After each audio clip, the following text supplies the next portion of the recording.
mengakibatkan kesan yang serius kepada kanak-kanak dan menjejaskan prestasi pembelajaran mereka.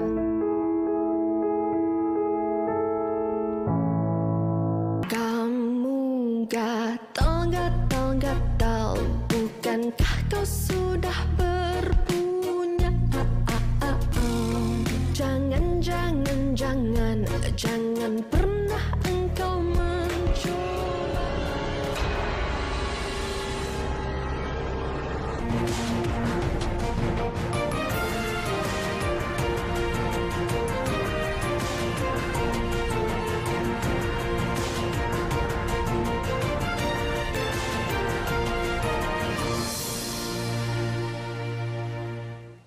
Assalamualaikum dan salam keluarga Malaysia. Berita pagi Sabah, edisi Sabtu, 3 September 2022. Saya, Muhammad Syahrizam Awang. Jabatan Kastam Diraja Malaysia, JKDM Zon Sabah merampas minuman keras pelbagai jenama bernilai lebih RM619,000 termasuk duti dan cukai di sebuah rumah tidak bernombor di Jalan Tamparuli, Togop 24 Ogos lalu. Serbuan dilakukan bahagian penguatkuasaan Kastam bersama pasukan tempur operasi Medan Kastam, Kobra. Menurut penolong Ketua Pengarah Kastam Zon Sabah, Chong Yumin, semasa serbuan dijalankan, terdapat 3 buah lori 3 tan dan minuman keras dianggarkan lebih 31,000 liter di lokasi berkenaan. Tiada tangkapan dilakukan kerana rumah tersebut tidak berpenghuni dan berkunci.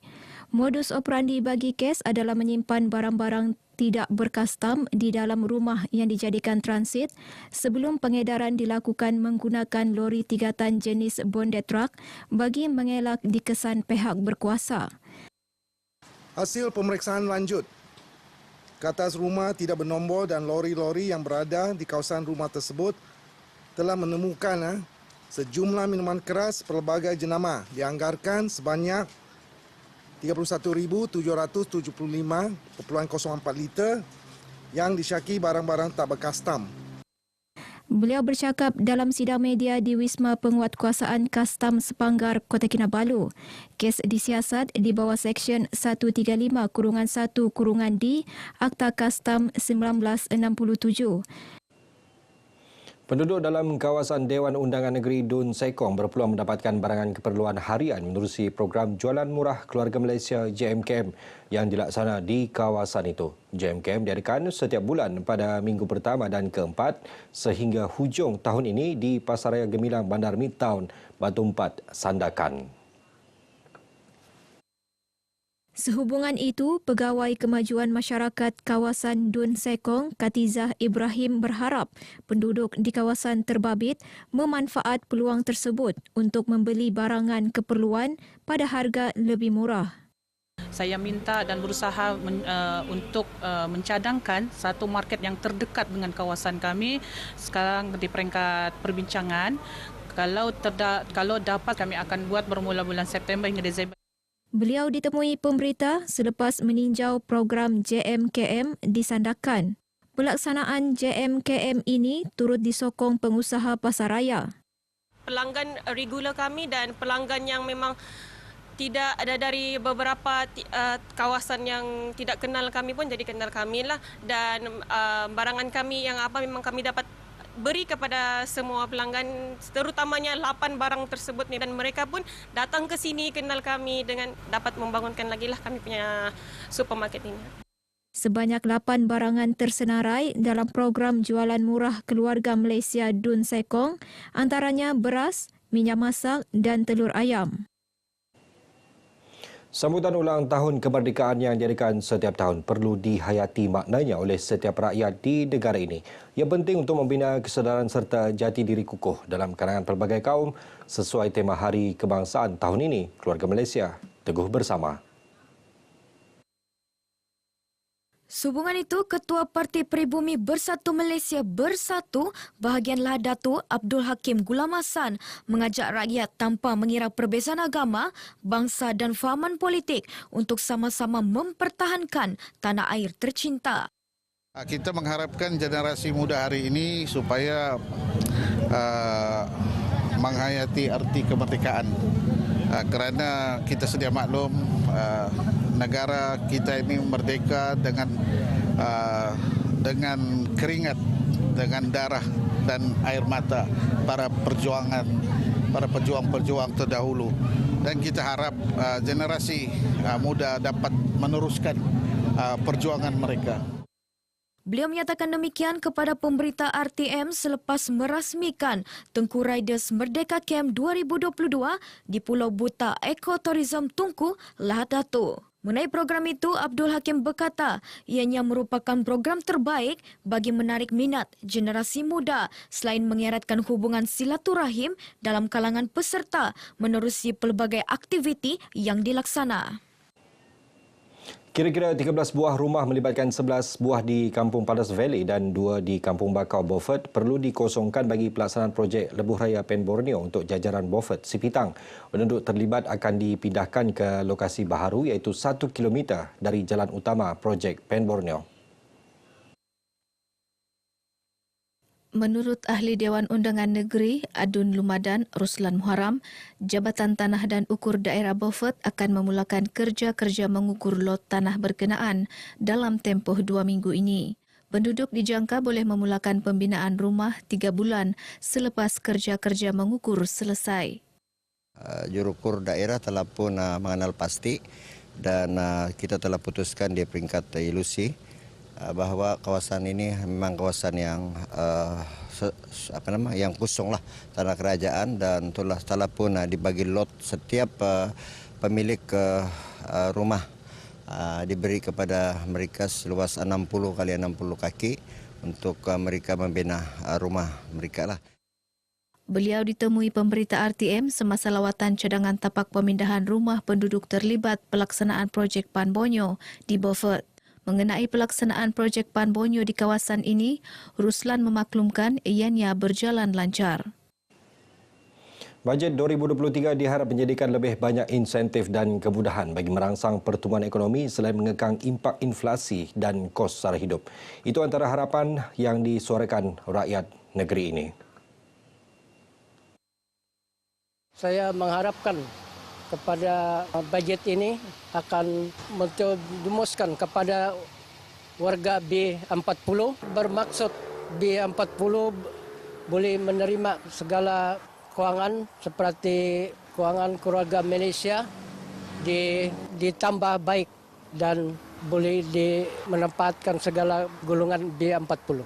Sumbangan dari kerajaan untuk ini serikatkah untuk pekerja-pekerja, itu yang kami mau tuh. Itulah kalau boleh kerajaan ada minta pertolongan dari kerajaan untuk kami bekerja supaya kami tetap bekerja lama gitu. Dan bantuan tu boleh menampung macam perbelanjaan dan pun keistimewaan macam keadaan kita lah, kehidupan kita. Habis kita ni susah juga kan. Pasal ekonomi sekarang pun ada tidak berapa stabil lah kan. Kalau macam kakak kan bisnes sendiri, jadi macam adalah itu bantuan macam kewangan ke ataupun macam yang tekun tu, macam tekun dia boleh untuk pinjaman lah, pinjaman untuk kami buka bisnes begitu. Saya ingin harapkan kerajaan memberi perhatian kepada kebajikan haiwan. Maknanya lebih banyak peruntukan diberikan untuk agensi-agensi kerajaan yang menguruskan haiwan dan juga bantuan kepada NGO. Bajet 2023 akan dibentangkan di Dewan Rakyat pada 7 Oktober depan. Perkembangan semasa COVID-19, sebanyak 205 kes baru direkodkan semalam, menurun 22 kes berbanding Khamis. 1 kematian dilaporkan di daerah Sandakan. Menurut kenyataan Menteri Kerajaan Tempatan dan Perumahan, Datuk Seri Panglima Masidi Manjun, sebanyak 200 kes berada dalam kategori 1 dan kategori 2, 4 kes dalam kategori 3 serta 1 dalam kategori 4. Seramai 221 pesakit sembuh, manakala 267 pesakit sedang menerima rawatan dengan 19 pesakit memerlukan penjagaan kritikal. Pembinaan Masjid Firdaus di Kampung Sapagaya Lahad Datu kini 98% siap dan boleh digunakan November ini. Projek melibatkan kos 4.4 juta ringgit di tapak seluas 0.73 hektar ini bakal memberi manfaat kepada lebih 400 jemaah untuk melaksanakan ibadah dan aktiviti komuniti berkaitan. Menurut Menteri Tugas-Tugas Khas Datuk Dr. Muhammad Arifin Muhammad Arif, pembinaan masjid berkonsepkan reka bentuk moden selain mempunyai ruangan letak tempat kereta yang mampu memuatkan 30 kenderaan. Menurut laporan daripada JKR, sudah 98% siap dan tinggal sedikit keperluan dari segi elektrik, air pun sudah ada. Saya ucapkan terima kasih kepada pihak JKR yang memantau perkara ini dan mudah-mudahan dalam sedikit masa jamaah boleh menggunakan masjid ini dengan selamat setelah ia diserahkan dengan Jabatan Ahli Wal Agama Islam Negeri Sabah. Beliau bercakap kepada pemberita semasa meninjau pelaksanaan projek masjid berkenaan di Kampung Sapagaya Lahad Datu. Terdahulu dalam program berasingan, Datuk Arifin menyerahkan bantuan zakat bulanan berjumlah RM1,119,200 kepada 305 asnaf, fakir dan miskin di Lahad Datu. Turut diserahkan bantuan ihsan Sekolah Sabah berjumlah RM72,000, bantuan aktiviti Persatuan Ibu Bapa dan Guru RM6,000 serta bantuan aktiviti dakwah dan keagamaan bagi pejabat daerah, pejabat pendidikan dan ibu pejabat polis daerah Lahad Datu bernilai RM5,000. Sebanyak 5.6 juta keping roti berjaya diagihkan kepada 3 buah negara Timur Tengah iaitu Palestin, Syria dan Yaman pada tahun 2021 menerusi kempen Bread for Love, anjuran Persatuan Aman Palestin Malaysia. Kempen ini merupakan projek bantuan agihan roti yang merupakan makanan ruji masyarakat di 3 buah negara terbabit sekaligus membantu golongan kurang berkemampuan. Sehubungan itu, Pengurus Aman Palestin Cawangan Temerloh Pahang Ahmad Nu'man Mazlan menggalakkan rakyat Malaysia turut sama menyumbang dan menjayakan kempen itu melalui kutipan derma serta sokongan moral. Kita fokuskan bantuan ni agar kita boleh dapat memberi sebanyak yang mungkin. Seperti mana tahun lepas, Alhamdulillah kita telah berjaya menyampaikan lebih kurang 5.6 juta keping roti di 3 buah negara ni. Jadi tahun ni insyaAllah kita menyasarkan lebih lagi lah. Jadi kempen Bread for Love ni, kempen yang kita sangat galak-galakkan untuk rakyat Malaysia sama-sama menyumbang. Beliau berkata demikian semasa program bicara kemanusiaan Palestin dan Syria di Kota Kinabalu. Selain bantuan agihan roti, persatuan berkenaan juga berjaya menubuhkan sebuah sekolah aman Palestin pada April 2021 dengan kos keseluruhan lebih RM600,000. Sementara itu, Persatuan Aman Palestin Sabah juga berjaya menyalurkan sumbangan sebanyak RM6 juta hasil kutipan derma daripada 2 cawangan iaitu Kota Kinabalu RM4 juta, manakala Cawangan Tawau RM2 juta. Sekian berita pagi Sabah. Saya Muhammad Syariz Zamawang. Assalamualaikum dan salam hormat.